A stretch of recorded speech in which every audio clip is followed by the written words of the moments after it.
Bismillahirrahmanirrahim. Assalamualaikum warahmatullahi wabarakatuh. Alhamdulillahirrabbilalamin. Allahumma sholli ala sayyidina Muhammad wa ala ali sayyidina Muhammad alal anbiya'i wal mursalin. Yang terhormat Kepala UPT SD Negeri 2 Sukamulya beserta teman sejawat UPT SD Negeri 2 Sukamulya dan anak-anak kelas 6 yang Ibu banggakan. Marilah kita panjatkan puji syukur kehadirat Allah Subhanahu wa taala yang telah melimpahkan rahmat beserta hidayahnya sehingga pada pagi hari ini kita dapat berkumpul di ruang guru dalam rangka diseminasi budaya positif, yaitu tugas dari guru penggerak. Kebetulan saya adalah calon guru penggerak angkatan 8 Kabupaten Pringsewu yang tempat bertugasnya adalah di unit kerja UPT SD Negeri 2 Sukamulya. Shalawat beserta salam marilah kita senyumkan kepada junjungan Nabi besar Nabi Muhammad senantiasa kita nantikan syafaatnya di yaumil kiamat kelak. Amin Allahumma amin. Bapak Ibu, saya mengucapkan terima kasih telah meluangkan waktunya untuk mengikuti diseminasi yang saya selenggarakan. Diseminasi ini adalah penyebaran. Nah, penyebaran apa? Penyebaran budaya positif. Nah, di sekolah kita, kalau minggu kemarin saya telah menyebarkan tentang visi guru penggerak dan sudah diimplementasikan ke dalam kurikulum kita. Apa anak-anak visi sekolah kita? Coba ucapkan. 1, 2, 3. Visi UPT SDN 2 Sukamulya mewujudkan generasi unggul yang sehat, berkarakter, berdasarkan Pancasila dan berbudaya lingkungan hidup. Nah, itulah visi kita yang sudah dituangkan di kurikulum tahun pelajaran 2023-2024. Tentu saja untuk mengimplementasikan, kalau visi itu adalah bagian dari mimpi dan harapan kita, untuk mewujudkannya tentu saja kita harus membudayakan budaya positif. Baiklah, kita lanjut. Ya, ini. Nah, budaya positif itu apa saja? Nah, di sini budaya positif itu pertama adalah disiplin positif dan nilai-nilai kebajikan. Yang kedua di sini teori motivasi hukuman dan penghargaan, restitusi, keyakinan kelas, kebutuhan dasar manusia, 5 posisi kontrol dan segitiga restitusi. Ya, next. Nah, di sini ada filosofi KHD. Ki Hajar Dewantara memberikan pemikirannya tentang dasar-dasar pendidikan menurut KHD. Pendidikan bertujuan untuk menuntun segala kodrat yang ada pada anak-anak agar mereka dapat mencapai keselamatan dan kebahagiaan yang setinggi-tingginya. Jadi anak-anak ini memiliki bakat atau kompetensi yang berbeda-beda. Jadi tidak ada di sini anak yang bodoh, tetapi anak-anak itu memiliki kemampuan sesuai dengan bakatnya masing-masing.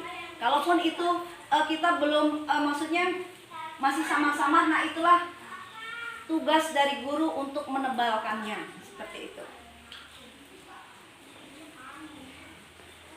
Ya, kita lanjutkan. Nah, apa makna dari disiplin positif yang dikemukakan oleh Ki Hajar Dewantara? Yaitu sebagai bentuk kontrol diri, belajar kontrol diri agar dapat mencapai suatu tujuan mulia.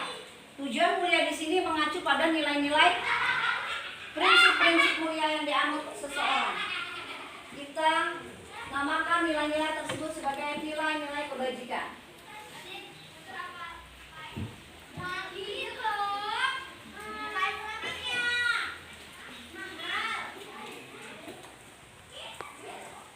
Nilai-nilai kebajikan, ya, nilai-nilai kebajikan itu apa saja? Nilai-nilai kebajikan itu sebenarnya nilai-nilai yang sudah kita terapkan selama ini, tetapi mungkin kita ini masih samar-samar juga. Ini yang saya terapkan ini apakah nilai kebajikan atau bukan? Nah, maka di sini mari kita tebalkan bahwa nilai-nilai Nilai-nilai kebajikan itu berupa misalnya kayak disiplin ya, kasih sayang sesama manusia, itu adalah tanggung jawab, kemudian jujur. Karakter yang tertuang di RPP kita itu adalah nilai-nilai kebajikan. Ya, selanjutnya di sini restitusi. Restitusi adalah proses menciptakan kondisi bagi murid untuk memperbaiki kesalahan mereka sehingga mereka bisa kembali pada kelompok mereka dengan karakter yang lebih kuat. Restitusi juga merupakan proses kolaboratif yang mengajarkan murid untuk mencari solusi untuk masalah mereka dan membantu murid berpikir tentang orang seperti apa yang mereka inginkan dan bagaimana mereka harus memperlakukan orang lain. Nah, Bapak Ibu Guru, ternyata selama ini termasuk saya itu sudah melakukan suatu kekeliruan. Jika anak-anak melakukan kesalahan, saya cenderung melakukan hukuman, bukan restitusi. Nah, apa di sini beda antara hukuman, konsekuensi dengan restitusi? Kalau hukuman itu contohnya seperti ini. Anak-anak terlambat, kata kita, kamu terlambat, silakan kamu ngepel atau kamu membersihkan kamar mandi. Itu adalah bentuk hukuman. Nah, itu mulai sekarang tidak ada lagi hukuman seperti itu.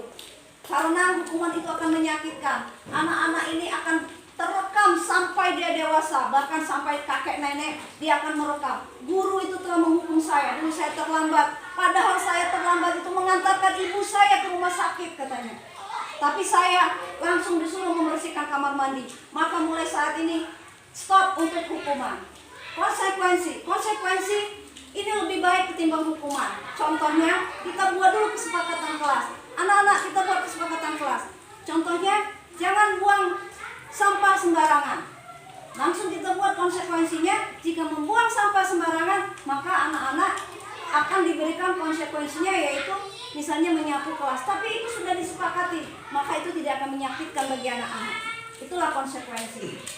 Dan yang paling hebat adalah restitusi. Dia yang buat masalah, dia yang suruh cari solusi. Contohnya, misalnya Repan melakukan kesalahan. Kemarin Repan ibu restitusi kan?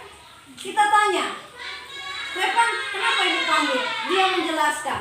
Kemudian Repan menjelaskan, dia punya alasan. Kita tidak menghakimi dia karena manusia tidak pernah ada yang lepas dari suatu kesalahan. Semua manusia pernah melakukan kesalahan, tetapi kita belajar dari suatu kesalahan itu sendiri. Maka saya memberikan kesempatan untuk Repan mencari solusinya, dan dia menemukan solusinya. Baik Bu, saya punya solusi, biar saya tidak melakukan suatu kesalahan lagi, saya akan melakukan solusi ini. Nah, kemudian saya sebagai guru menyambut dengan baik. Kata Bu Guru, Repan, Bu Guru tidak butuh janji kamu, tetapi Bu Guru butuh bukti dari Repan. Betul kan Repan? Sekarang Bu Eka akan menanti bukti dari Repan. Nah, jadi Bapak Ibu Guru, itulah budaya-budaya positif yang harus kita tebarkan kepada anak-anak, yaitu dengan profil pelajar Pancasila. Coba sekarang anak-anak nyanyi dulu ya, profil pelajar Pancasila berdiri. 1, 2, 3. Pelajar Pancasila beriman dan bertakwa pada Tuhan Yang Esa dan berakhlak mulia, berkebinekaan global, gotong royong mandiri, kreatif dan bernalar kritis. Oke, tepuk tangan. Nah, jadi disinilah tujuan kita tadi di visi kita adalah mewujudkan generasi yang unggul, sehat, dan memiliki karakter profil pelajar Pancasila. Apa saja sih karakter yang ada di profil pelajar Pancasila? Di sana sudah tertuang beriman dan bertakwa.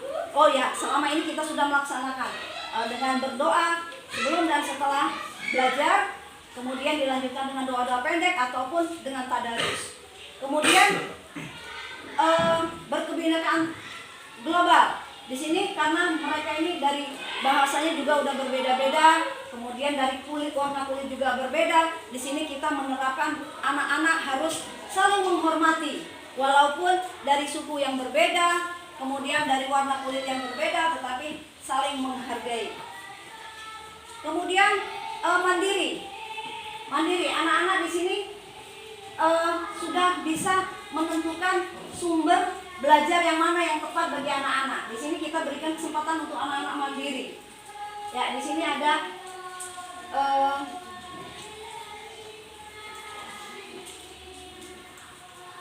nah, ini dia. Kita langsung saja. Ini adalah merupakan contoh-contoh budaya positif yang perlu kita kembangkan, yaitu pembiasaan religius. Ya, ini foto-foto kalian ya, ini anak-anak. Nah, pembiasaan religius ini telah kita mulai dari sebelum saya ikut CGP juga telah kita mulai, yaitu selalu berdoa sebelum dan sesudah belajar, kemudian dilanjutkan dengan tadarus. Kemudian kita juga tingkatkan gotong royong, anak-anak harus bekerja sama. Contohnya ketika piket, ya, di sini harus gotong royong agar pekerjaan kita menjadi ringan. Selanjutnya, ya ini contoh-contohnya ya, ini lagi foto-foto kalian lagi pembiasaan berdoa. Kemudian sini budaya antri, salah satu untuk mewujudkan budaya antri itu terwujud, kita latih dari dia berbaris, ya. Nah, ketika dia berbaris sudah rapi, kemudian masuk satu persatu, ini adalah melatih supaya anak-anak itu memang bisa menerapkan budaya antri. Kemudian kreatif, nah di sini anak-anak kalau di kelas itu saya sudah memberikan kesempatan anak-anak untuk menjadi leader. Di sini yang ranking 1, 2, 3 menjadi leader bagi temannya, yaitu tutor sebaya. Nah, di sini anak-anak kreatif untuk memecahkan suatu problem di pembelajaran itu dengan orang yang lebih, maksudnya teman-temannya yang memiliki tingkat pengetahuannya agak lebih ini sebagai leadernya. Sini kreatif. Kemudian percaya diri, ya ini kemarin Sarisa sudah menunjukkan sikap percaya dirinya sudah menjadi MC pada saat perpisahan, ya. Nah, di sini harapan kita anak-anak ini bisa menerapkan budaya-budaya positif di sekolah kita sehingga harapan dari visi kita bisa tercapai. Terima kasih. Silakan Bapak Ibu kalau ada pertanyaan. Silakan Bu Ana.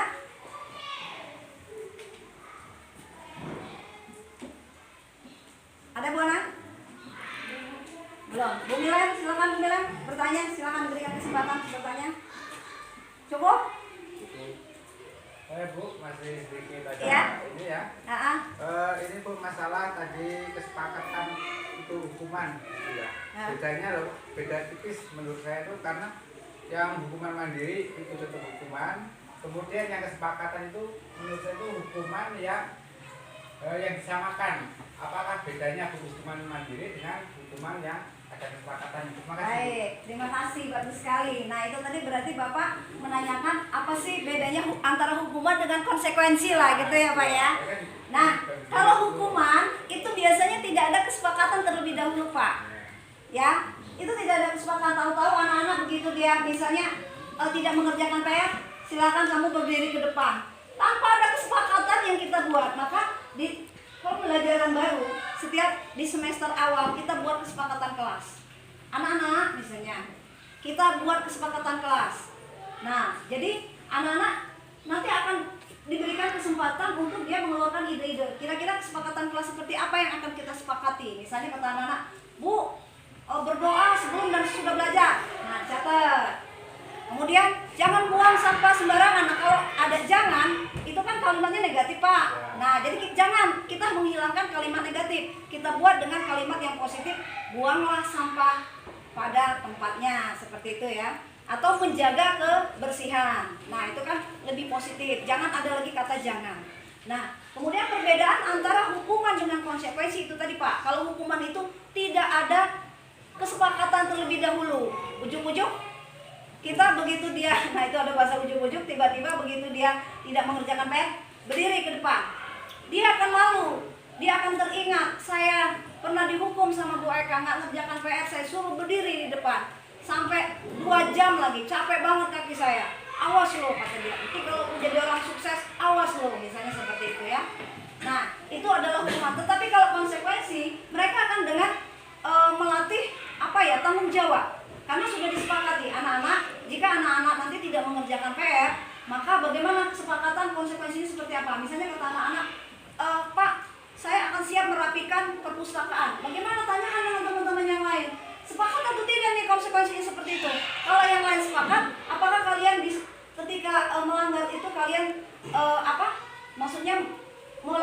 konsekuensinya tadi dengan keikhlasan atau kamu terpaksa. Kalau kata mereka itu nanti akan kami laksanakan dengan keikhlasan karena ini merupakan kesepakatan, maka kita tuliskan konsekuensi itu. Tapi kalau mereka juga keberatan, kita pilih hukuman yang mereka sepakati. Bukan hukuman ya, konsekuensi, maaf. Beda antara hukuman dengan konsekuensi. Jadi untuk sekarang di 2023-2024 sudah tidak ada lagi hukuman. Hukuman itu hanya milik Pak Polisi, Pak. Jadi kalau guru nggak boleh. Kita restitusi, itu adalah jalan yang terbaik. Ketika anak-anak melakukan suatu kesalahan, dia sering terlambat, dia tidak pernah mengerjakan PR, kita panggil dia face to face. Kita tanya, kenapa kamu saya panggil? Dia akan, kira-kira kenapa? Kalau kata dia, saya nggak tahu Bu, kata dia gitu ya, nggak tahu. Nah, baru kita jelaskan, Ibu dengar atau Ibu kok sering kamu nggak melakukan, nggak mengerjakan PR gitu. Nanti dijelaskan, kenapa kok kamu tidak mengerjakan PR? Dia nanti bercerita, saya nggak maksud gitu kan. Pokoknya intinya anak-anak diajak untuk berkomunikasi. Gimana Pak Anton, udah paham Ya, antara hukuman kasih, dengan ya. konsekuensi? Ya, terima kasih. Ya, yang lainnya mungkin tentang kesepakatan kelas ada yang ditanyakan? Apakah di sini sudah membuat kesepakatan kelas semua? Sudah Pak. Bu Milan sudah? Sudah. Ya, sudah semua, alhamdulillah kalau sudah semua. Ya. Oke. Bagaimana? Ada Pak pertanyaan? Cukup. Baiklah. Terima kasih ya. Itulah budaya-budaya positif yang mesti kita terapkan di sekolah, yang mengacu kepada karakter profil pelajar Pancasila. Karena kalau kita sudah mengacu kepada karakter profil pelajar Pancasila, maka harapan, impian terkait dengan visi insya Allah akan segera tercapai. Terima kasih atas perhatian Bapak Ibu guru semua. Semoga apa yang saya sampaikan bermanfaat untuk kita semua. Saya akhiri. Wassalamualaikum warahmatullahi wabarakatuh.